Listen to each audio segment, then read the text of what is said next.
پانی میں گھرے ہوئے لوگوں کی جو ان کی جو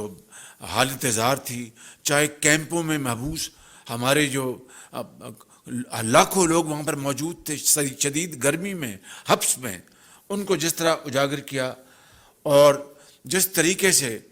ان کی جو حالت زار تھی پوری دنیا کو دکھائی، محترمہ اورنگزیب صاحبہ اور ان کی ٹیم کو میں ان کو مبارکباد پیش کرنا چاہتا ہوں، اور انہوں نے بہت بہترین طریقے سے کام کیا، اپنی تمام میرے کولیگ کے ساتھ مل کر کام کیا، it was a team work. اور جو ہماری جو منسٹر آف اسٹیٹ ہیں ہنا رحمانی کھر صاحبہ، ان کی بڑی اس میں کاوشیں ہیں، بڑی بھرپور ان کی کنٹریبیوشن ہے، فارن سیکٹری کی کنٹریبیوشن، اور ان کے جو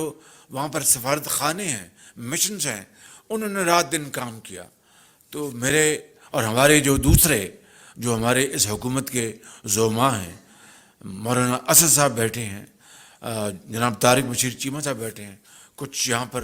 بارش کی وجہ سے باہر سے لوگ نہیں پہنچ سکے، یہاں پر جناب میاں صاحب بیٹھے ہیں، میاں افتخار صاحب بیٹھے ہیں، ان تمام کی دعائیں، کنٹریبیوشن، محنت، یہ وہ رنگ لائی ہے۔ اور اب آج گول ہماری ڈی میں ہے، اب اس پوری انٹرنیشنل کمیونٹی نے جی بال، thank you very much, thank you for correction, بال اب ہمارے اپنے سائٹ پر ہے، ہمیں اب کس طریقے سے اس کی ایک ایک پائی کو ہم نے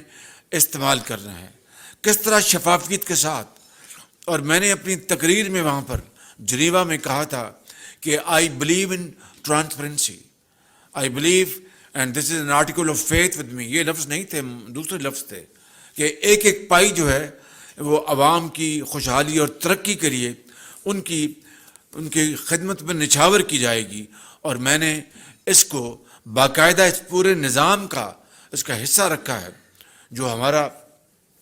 جو پلان ہے 4RF،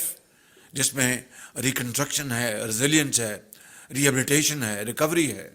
یہ بہترین مسودہ،